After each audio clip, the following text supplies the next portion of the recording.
Halo guys, ketemu lagi di video saya kali ini. Perkenalkan, nama saya Francisco Lumaraja. Mungkin ada yang belum tahu. Hari ini saya masih membahas tentang Sitobruk lagi, tapi kali ini Sitobruk ini selain Sitobruk ada lagi, ya mungkin cowoknya atau gebetan, bukan gebetan sih sebenarnya, si cowoknya yang suka sama Sitobruk buat masalah. Jadi kita membahas Vietnam yang di tempat kerja aku aja, yang di satu lain aku itu sih di Bari Rain itu. Jadi si Tobruk ini kan udah saya ceritakan di video sebelumnya, dan setelah kejadian itu si Tobruk juga buat masalah lagi. Jadi yang saya dengar ya, di waktu itu dia ditegur oleh Sekininco, penanggung jawab di tempat saya kerja. Dia ditegur karena kedapatan mengganti memperbaiki jam masuk kerja dia. Jadi dia ini kan sering terlambat masuk kerja, padahal dia pulang kerja itu cepat. Dia sering terlambat masuk kerja itu, dia memang sengaja tidak pernah menekan absen jam di komputer jam kerja itu. Nah, jadi ketika dia masuk, misalnya kan kita masuk jam 8 malam, dia terlambat. Kalau misalnya kita nekan di komputer itu pas di jam 8 malam, otomatis kan waktunya bertambah jadi jam 8 lewat 15 kan.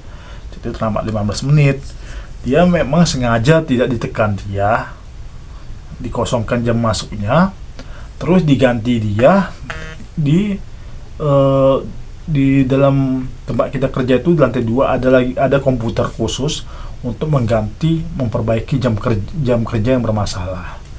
Jadi diganti dia di situ setiap hari. Yang lucunya, bukan sekali dua kali kejadian seperti itu. Dia terlambat, nggak diisi dia di jam kerja itu. Padahal gunanya komputer itu sebenarnya untuk memperbaiki apabila jam istirahat kita salah, setahu saya ya, dan memperbaiki apabila mungkin jam pulang atau mungkin kecepatan masuk. Jadi dia nekan pas masuk kerja, dia kecepatan, misalnya kan seharusnya jam 8, dia tertekan jam setengah 8, ya kan. Itu untuk memperbaiki jam masuk kerja, bukan untuk memperbaiki hal-hal seperti ini. Jadi dia berpikir dengan begitu dia bisa aman, padahal kan pihak di ruangan tempat kerja kita itu, bahkan pas ruangan masuk kerja kita itu ada CCTV-nya kan, dan komputer juga itu kan terkoneksi di ruang IT, tempat orang IT-nya ya.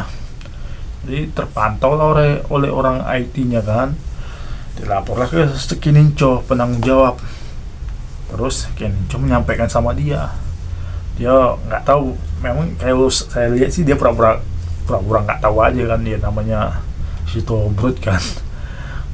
Dia kejadian berulang kali kayak gitu, dikasih tahu juga orang Jepangnya, ya gitu-gitu aja kan. Aku malas juga sih lihat Sekininco ini, lembek banget, nggak berani marahi kan.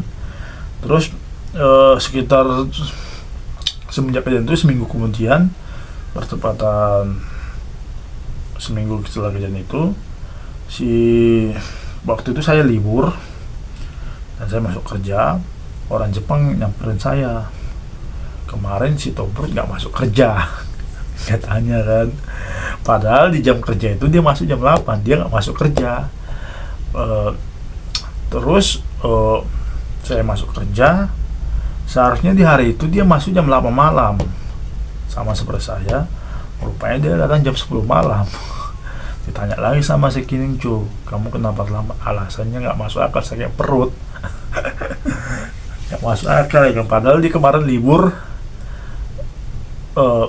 Itu alasan yang dia nggak masuk itu kemarin karena karena sakit perut. Padahal saya tahu dia itu dia kan kalau misalnya keluar ini selalu posting di Facebook, kita berteman juga di Facebook kan. Dia posting itu apa kegiatan dia, tapi ya udahlah. Nah, saya juga nggak mau tahu karena saya orang Jepang juga nggak mau tahu, ya kan. Dikasih tahu gimana pun orang Jepang nggak mau tahu. Tahunya cuman ya nggak mau menegur, ya udah saya biarkan aja ya, bukan urusan saya mau kerja juga, saya di situ juga cuman mau kerja kan, ngurus masing-masing aja kan. Terus tadi juga kejadian lah sama siapa ini, si cowok ini orang Vietnam juga. Dia kan suka sama siapa ini, tapi saya tahu dia nggak masuk kerja, nggak ada kabar. Tapi saya tahu dia kenapa nggak masuk kerja, karena si Tobruk libur kan, jadi dia nggak masuk kerja. Ya mungkin ya tahu lah, anak muda kan, mungkin diundang ke apanya kan, ke apatunya. Ya itulah urusan mereka itu, ya namanya urusan mereka, mau hamil mau apa itu urusan mereka ya. Terus ada satu lagi juga orang Vietnam juga, karena di tempat kita itu orang Vietnam itu ada yang shift malamnya ada sekitar 4 orang, tapi yang sering bermasalah itu yang 3 orang ini sih. Satu lagi siapa, kita beri aja namanya si Bengkak namanya ya. Si Bengkak ini sekitar 3 minggu atau sebulan yang lalu, dia itu sisa bekerja itu salah posisi sehingga menyebabkan punggung dia itu, tulang punggungnya tergencet gini mungkin ya. Tapi udah diperiksa ke dokter juga, dikasih minum obat ya kan. Tapi semenjak dia kejadian itu, dia jadi sering gimana ya, sering bolos kerja. Jadi alasan dia itu punggung dia. Jadi nanti dia, ya namanya kalau memang nggak bisa kerja, nggak usah kerja ya kan. Jadi orang pun nggak nunggu dia, karena di tempat kita itu kan orangnya pas-pasan banget ya. Kalau misalnya satu nggak datang ya ribet ya kan. Jadi orang yang di Kako itu dipindahkan ke Oso. Saya kan di Oso, orang yang di Kako itu pindahkan ke Oso kan. Kasihan orang Oso, orang Kako itu udah jadi 2 kerjaan, udah dia ngerjain di Kako, dia masuk lagi ke Oso kan.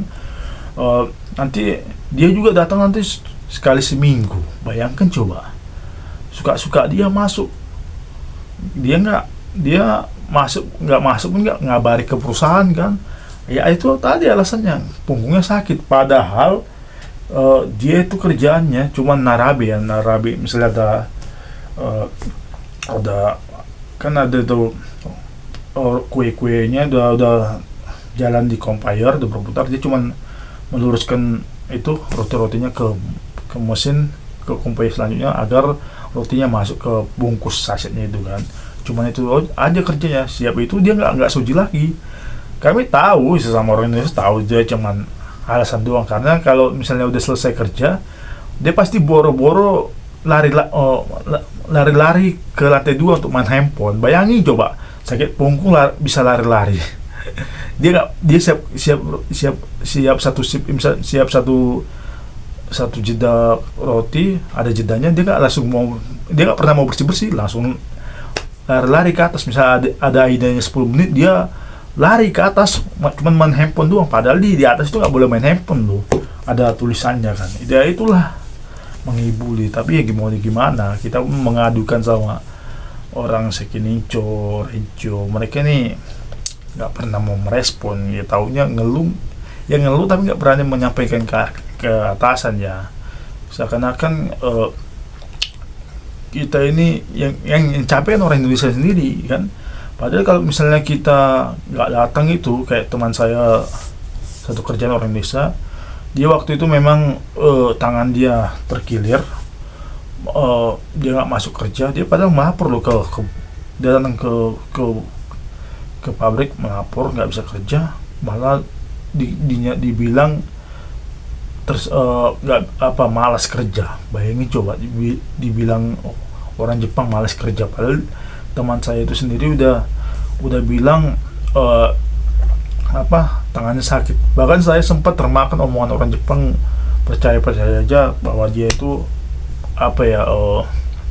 gimana namanya, nggak mau kerja, malas. Sampai saya dengar sendiri dari teman saya yang lain cerita bahwa dia memang benar tangannya terkilir. Jadi waktu kejadian itu saya pergi ke rumah dia, saya lihat sendiri, ya tangannya memang terkilir.